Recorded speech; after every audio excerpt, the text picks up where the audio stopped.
Hey, Y12. Thanks for coming along. Today we're going to be looking at free radical substitution. So we're continuing the process of looking through alkanes. And today I'm going to be looking through the reactions and the processes called free radical substitution. I'm just on my other laptop. I'm just getting up YouTube so I'll be able to see if you guys are there. I'll also do the register. There we go. Pause that. Oh, there we go. Get rid of that. There we go. Okay, and I'll also do the register. Of course, I'm missing everyone at the minute. I'm missing everybody. Dum-dum-dum. Which is not good. Kind of expected you guys to be there early. Got nobody at the minute. What time is it? I'm pretty much dead on time. Hey, there's Dixon. Hey, Dixon. Thanks for coming, dude. It's good to see you. Thank you. I'll do the register. Let's see how long it takes before WinKit gets here. Thanks for coming, Dixon. Really appreciate that. Thanks for being on time. I'll mark Dixon in. Missing Julian and missing WinKit at the minute. Okay, what I'm going to do is I'm going to just crack on with the video. Okay. So I'm going to do share screen. Set that one up. Do hide. Right, there we go. Right, so title is free radical substitution is what we're going to be looking at today.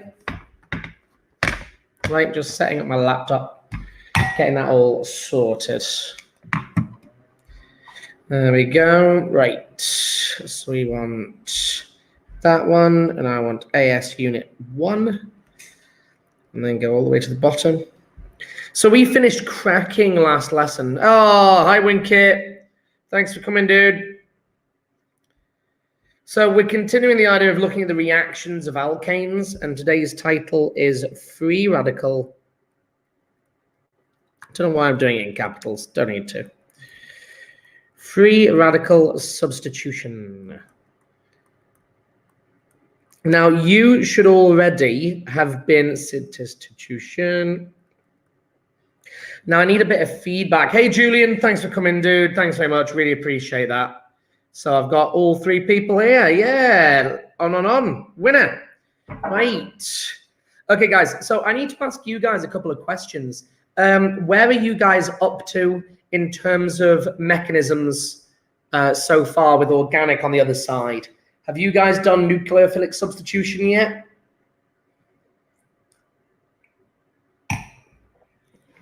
Need you guys to be a little bit more responsive today. I know that there's a delay on YouTube. They're always in. Yes, you'd have. Okay, that's good to know. Okay, so you guys should already have little bits and pieces. So just before I jump straight into free radical substitution, I do want to give you a bit of an overview of mechanisms, if you guys don't mind. So can you guys put overview of mechanisms?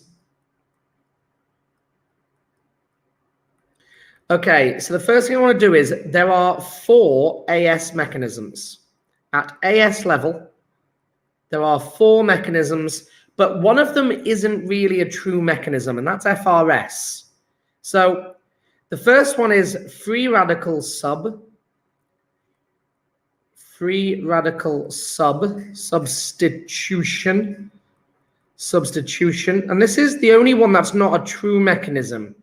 I'm just going to call that from now on, I'm just going to call that FRS. Yeah, the next one is nucleophilic substitution. Nucleophilic substitution.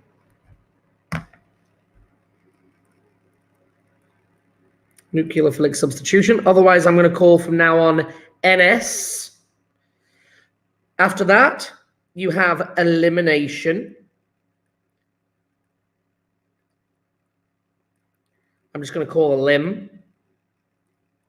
And then you also have electrophilic addition, otherwise known as EA Sports. It's in the game. EA. I'm just going to call it EA from now on. Right, so those are your 4 AS mechanisms. I'm now going to give you, do you know what? I'm not going to give you your A2 mechanisms. I definitely don't want to add any confusion to this. So I'm just going to keep it there for now. If somebody's interested, I'm happy to give you the names of the rest of them, but you won't study those until next year. And I am very aware of that, and I don't want to add any confusion here. So the next thing is, if there are 4 different mechanisms, how do you know which one's which? So first thing I want to quickly note is I'm just going to flag this one here, that one there in red. And the red means not a true mechanism. Not true mech. Now, just to explain why, it's because it is just a series of equations. This here is just equations. There is one little bit that they sometimes ask about, and I'll mention that today, but it's not really a true mechanism. It's just a series of equations. Okay, so the next thing I'd like to do is how do you recognize them? So we can then do, I'm kind of just going to, I shouldn't really put the, yeah, so you're going to recognize FRS from equations. Nuc sub is halo alkane in. Now, can I just point out there's a problem with that because elimination has a halo alkane in as well. But the way you recognize elimination is it's an alkene out. Alkene out. And electrophilic addition is alkene in. There we go. So I'll come back to this when we start looking at questions towards the end of the webinar. But I just want you to be aware of these little facts. Okay, so let's look at FRS, folks. So first thing that we need to do in FRS is we need to define what a free radical is. Now, you guys might have actually heard these words before. It got stolen from me by the by kind of the drug industry, the pharmaceutical industry, and they keep using it. And I have to say, it's not really great for me because people think about it in a context of all these pharmaceutical drugs that you now buy as anti-free radicals. But I just need you guys to know it is a species with an, notice my changing color, please do the same, an unpaired electron. An unpaired electron. I'm just going to put E minus, saves me going on to another line. Yeah, a species with an unpaired electron. Let's look at what that means and what that looks like. So we have got examples, e.g., we're going to have Cl dot, a free radical. And that dot right there represents the unpaired electron. A single electron, not in a pair. So that's my unpaired electron. We're going to get another one, Br dot, I dot, F dot. I think most of the time people don't really need me to show them all of these for. You could just say any group 7 halogen can do this. But there now are a whole load of others that you do need to learn. So that is CH3 dot on the C. Yeah. Another one includes CH2 CH3 dot on the C. This here is called a methyl free radical, Fr, and this is an ethyl free radical, Fr. This is a chlorine. By the way, I hope you realize that these guys These guys are actually the atoms. So, in fact, I don't want to do that. I want to, this is a chlorine. It's not chloride. It's not chloride because chloride would suggest it's a negative ion. This is actually a neutrally charged atom. This is a chlorine atom. And all of these are the group 7 atoms. Group 7 atoms. Okay, so what makes, why are we starting to talk about these free radicals? Why are they so important? The reason being is free rads are crazy reactive.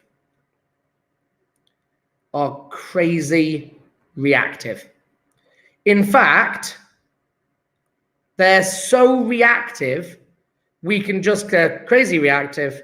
They are uncharged. Now that's a problem. That's a problem because we can't control them. Problem, can't control, because unless you've got a charge, if you've got a charge, I can move you with a magnet or an electric field, but in this case, they're not charged, so can't control them.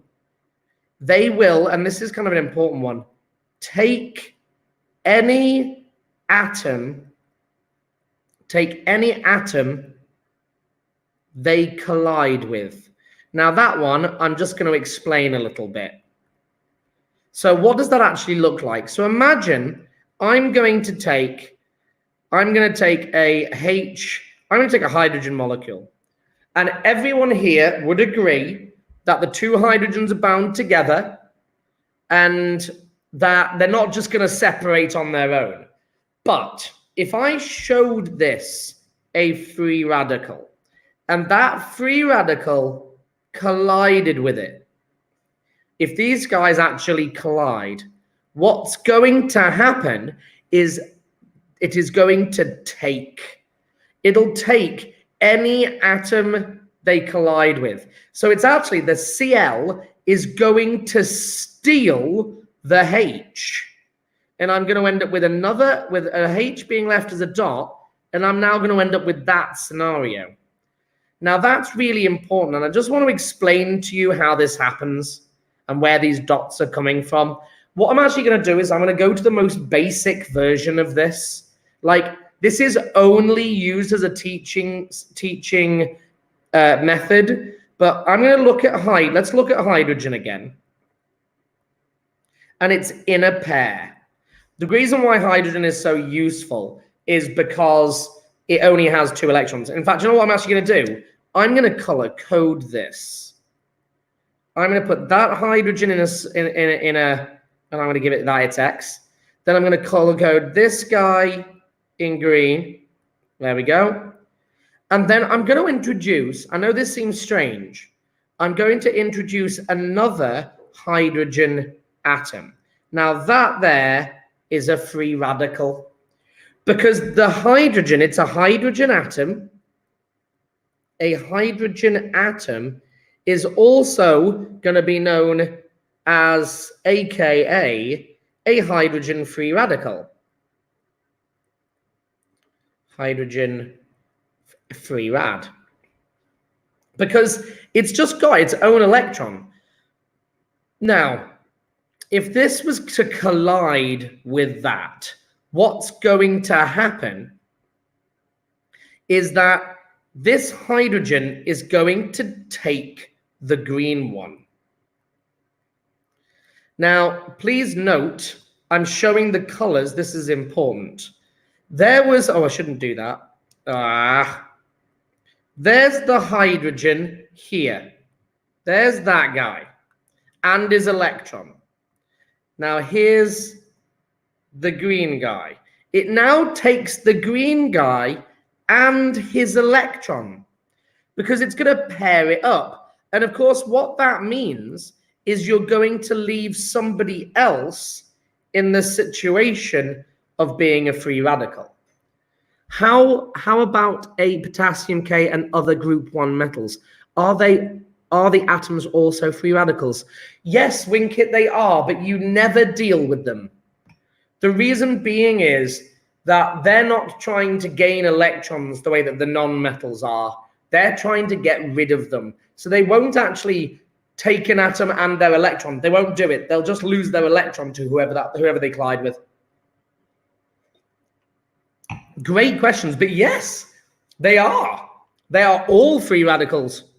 All the metals are free. Oh, that's a bit more complicated. All the group 1 metals are definitely free radicals. Yeah.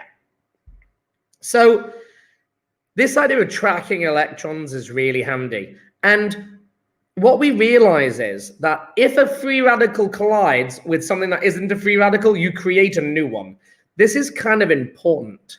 Okay, so at this point, I want to start talking about the free radical process. So can we put FRS process? Okay, so this process has one function. Will there be a back and forth? Yes, there will be. When will it stop? Never. It will stop, actually, eventually. They slow down over time until eventually the free radicals run out. I'll explain that, Winkit. Great question, though. So the first thing I need to do in the FRS process is I need to give you number 1, which is, why are we doing this? This has one function. This is making haloalkanes. This is making haloalkanes. As chemists, we love haloalkanes. We hate alkanes. Chemists hate alkanes. The fuel industry don't. Yeah. The alkane homologous series, alkanes have one use, and that's fuel. The reason being is because they're very, very, very unreactive. These are unreactive in a chemistry setting. The only thing they'll do is burn. And they're unreactive because they're non-polar. Non-polar. That's why. That's why they're unreactive. So what we want to now do is we want to now change that, and we want to swap a H for a halogen. Now, just to quickly put another note, yeah, substitution means to swap. Yeah, substitution, to swap X for Y. They're gonna, when they ask you that question in your exam, they're gonna put you in a setting, a scenario. So like the scenario we've got here, we're gonna substitution to swap, in this case, a H for a Cl. That's what substitution means in this setting. Yeah. Now these, the haloalkane family, now these guys we love. We love this family. The reason being is they're polar. And because they're polar, we can do stuff with them. We can do what's called transformations. This is actually your first transformation, folks. In organic chemistry, the word transformation means to change one family into another. So this is our first transformation. So that's why we're doing it. The question is, how do we do this process? So, okay, so the process, number 1, is we need to do initiation. So what does this mean? So if I want to take methane, which is incredibly unreactive, and I want to swap a H for a Cl, my question to you, Year 12, is what am I going to mix with my methane? If I want to go from here to here, what else do I need to add? Don't overthink it. It's dead easy.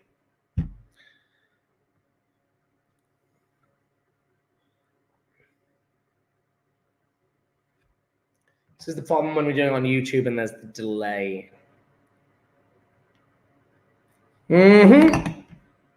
Well done, Winkit. Great job. The answer is chlorine. Yeah. I need to add chlorine to this. So, no, I need to add chlorine, Winkit. You were right in the first place. The reason being is you can't keep hold of free radicals. You've got to make them. That's what the initiation step is. So we need to add chlorine to this. So, by the way, if I wanted to put on a Br, then I'd add bromine. If I wanted to add an iodine, then I'd add iodine, make it an iodo. Yeah. So say all I need to do is I need to add in the halogen which I want to add on.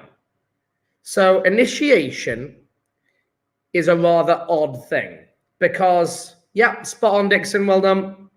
So here's the dilemma. If I put these two, so here's now my picture. Here's my image. I've got a balloon. I put chlorine and methane into the same container.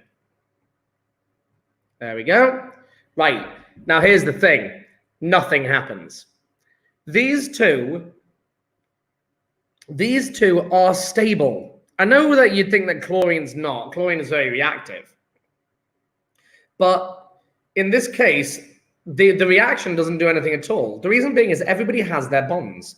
And this is actually in organics. We always add heat to break bonds. Well, in this case, we don't want to add heat because we can do something cheaper. They discovered that what you can do is you can flash this with UV light. So what I'm actually going to do is going to get a torch. It's the worst torch I've ever drawn in my life. I'm struggling with my new tablet. There we go. And I'm going to shine at this balloon UV light. And the reason why UV is because it's got lots of energy. UV is high energy light. And it's going to split a bond. So the question is, which bond is it going to split? And what it splits is it splits the chlorine-chlorine bond. So initiation, the condition is UV light. You can do it with heat, but this is cheaper.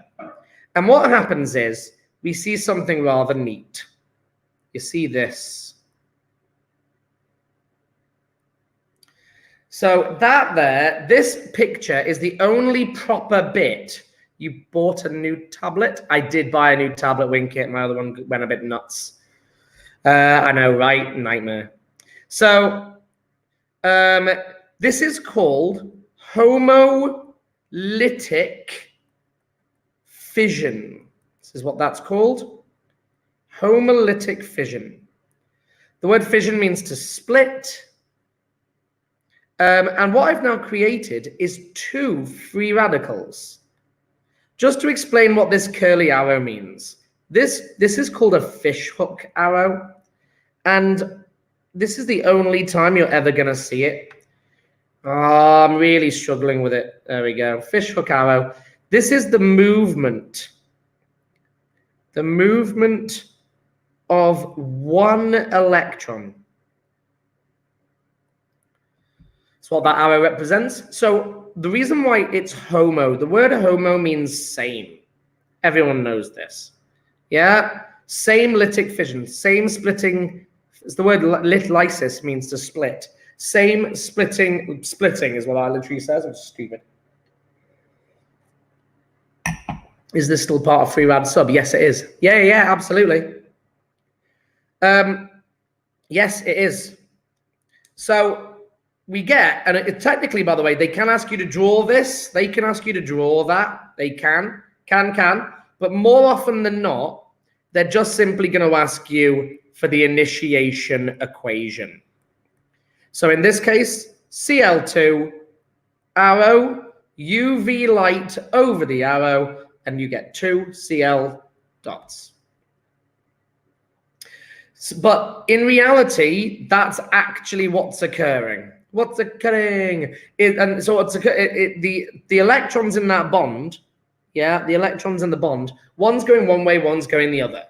So I'm splitting the bond evenly and turning them back into the atoms. Right, now that I've flashed it, a second reaction now goes on. So whatever free radical you create, you must put back in to the next step. So step 1 is initiation. Step 2 is called propagation. Propagation. So the word propagate means to continue. That's what it means. And here's what happens. A Cl dot that we've just created now hits our alkane. I'm going to put in ethane in this particular case. There we go. Now, let's now draw out ethane, because what I need you guys to realize is where the H's are. The H's are on the outside. If this Cl dot was going to collide, it's going to hit a H. What that means is in propagation 1, we get our very first product, which is hydrochloric acid. The Cl takes a H. Now he has taken that one in this case. So what's going to get left? I'm now also going to get this.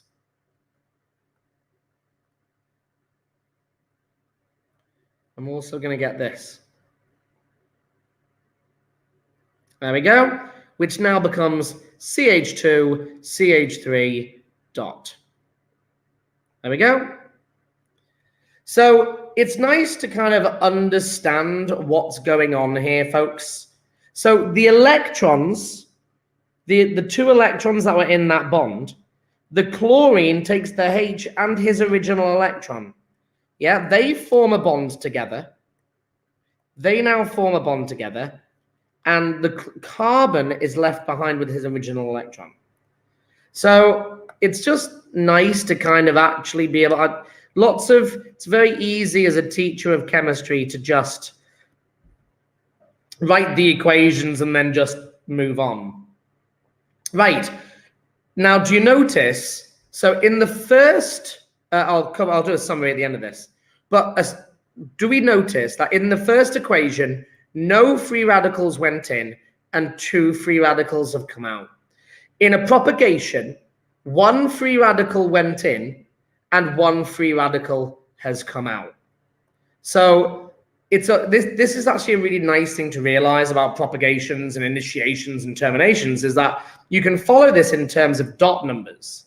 Now, I have made a new free radical. I need to show a second propagation. Propagation 2. Now, this one is very specific. Propagation 1 and propagation 2 equation. So I need to put in the free radical that I've just made. CH2, CH3 dot. Right, what's it going to hit? Now, in this case, this propagation, the second propagation, always hits the same thing, folks. And I don't want to spend ages trying to explain this to you because it's kind of difficult and a bit messy, and I prefer to do this if I actually had you guys in the room so I can explain that hopefully when we go back to school. But it's going to hit a chlorine molecule. Now, it could hit anything. It's going to be super random. Yeah, free radicals are uncontrollable. They're crazy, uncontrollable people that whoever they hit first, they're going to take. But if this collides with an ethane molecule, then it's going to take a H and it's going to turn back into ethane and create a new ethane free radical. If this now hits a chlorine free radical, then it's not going to be a propagation. We need to show that this process is like a chain reaction. So that's now going to collide and it's going to take a Cl. I'm going to get CH3, CH2, Cl, and a new Cl dot. So that one has simply taken one of the chlorines off it, become my haloalkane, which is what I'm after, and then a new free radical is created. Now, just to tell you that in reality, right, I just want all of you, I'm just going to underline this. When they ask for this question in exam papers, they're going to ask you for 2 propagations. They're going to do this. This is exam. However, I just want you, just for 2 minutes, put your pens down, please. And I just want you to watch this. Right, equation number 4 is going to be another propagation. Propagation 3. I've created a new free radical. The Cl dot goes in and collides with CH2, CH3. Oh, no. collides with CH3, CH2Cl, and it takes a H, so it becomes HCl plus CH3, CHCl, and the dot's now on that C. That now goes back in. This is prop number 4. So I've now created CH3, CHCl dot. Right, that's going to hit another chlorine molecule, and it's going to take another one. I'm going to get CH3, CHCl2, and another Cl dot. Right, that Cl dot goes back in again. Cl dot is now going to collide with CH3, CHCl2, and it's going to rip off a H. It's going to become HCl. And then that's also going to become CH2, CHCl2, and the dot is now on that C. And then I go, oh, I'm going to put that back in. CH2, CHCl2, dots on that C is going to hit a chlorine molecule. It's going to take another, it's going to take one of the Cls. CH2, Cl, CHCl2 plus Cl dot. That goes, the point I'm trying to make is that these go on almost indefinitely. There is a massive, massive, massive problem with FRS. FRS suffers from further substitutions. That's a huge problem. Is termination when two free radicals collide with each other? Yes, it is, Winkit. Absolutely. So it suffers from a huge problem. What that means is this creates a mixture of products. So what do? We've got to separate them. Separated by fractional distillation. Separated using fractional distillation. To separate out all of the multitude of products that I'm going to make during FRS. Right, now you can pick up your notes and do termination. So in termination, I'm going to make my pen a bit thicker.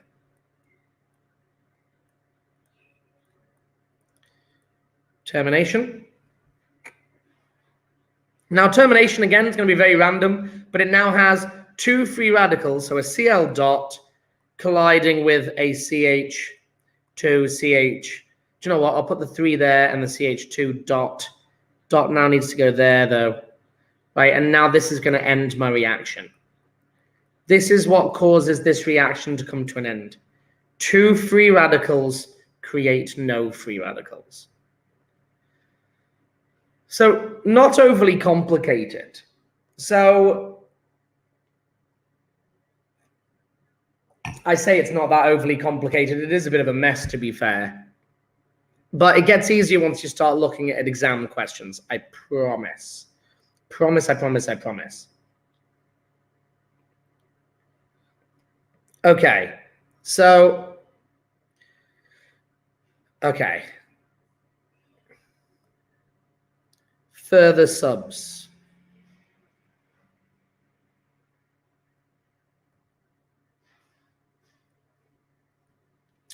Okay, so the further sub problem, what can we do? Let's say I put in methane and chlorine. What potential products do I get out? So what are my products going to be? Well, my first product is going to be HCl. I'm going to get a bucket load of HCl, definitely. Loads of it. People often forget that one. But I'm also going to then get, I'm going to get a mono substitution. I could then get a di substitution, dichloromethane. I could get a tri-sub. And I could also get a tetrasub.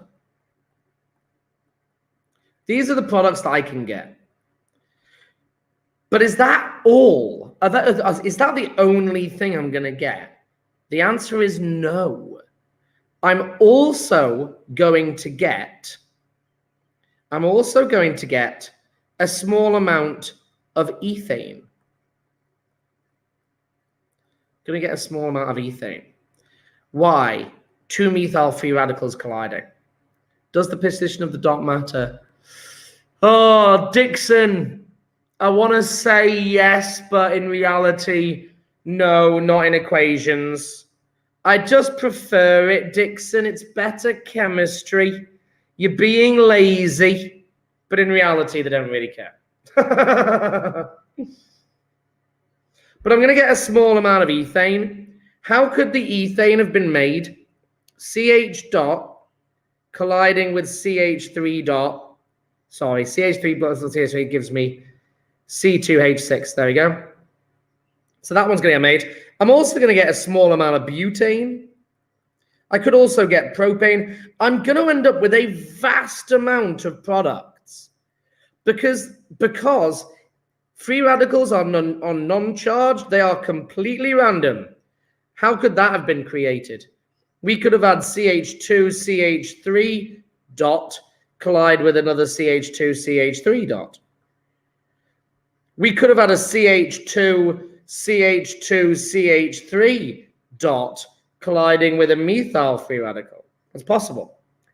We get so many products with this, it's a bit of a nightmare. So is there any way that we could potentially reduce it? And the answer is yes. We can encourage two people. So number one, so conditions.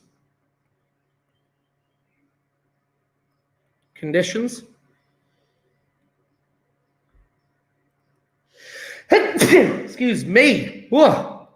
Conditions. Excess methane, alkane, or excess chlorine, or halogen. So what would I be selecting for under these conditions? If I do excess methane, what does this actually look like? Looks like this. Methane,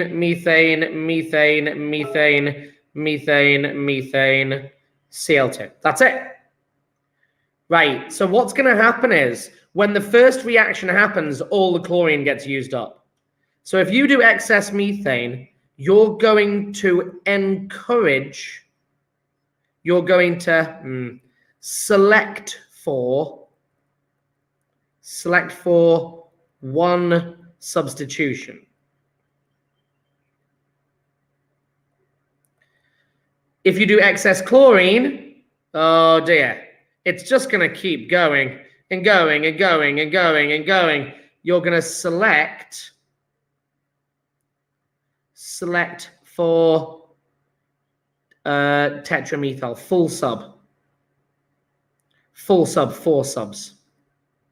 Yeah. That's what you're going to be selecting it for. Now, amazingly, that brings us to the end of FRS. Now what you've got to do is we've got to have a look at some questions. And I'm very aware of that these questions need to be looked at. I don't have any on my new laptop.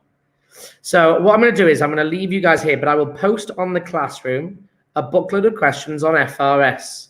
I'm going to set it as a homework for over the weekend, please, folks, if that's okay. Is that okay with everybody? I'm not going to give you many, just like 2 or 3 pages. That's it. It won't take you very long. It's just practicing the equations. Is everyone okay with that? I'm just going to bring myself back. Oh, that one. Hey guys. Okay, so as I said, I'm gonna put on the classroom a short piece of homework. It's not gonna be long.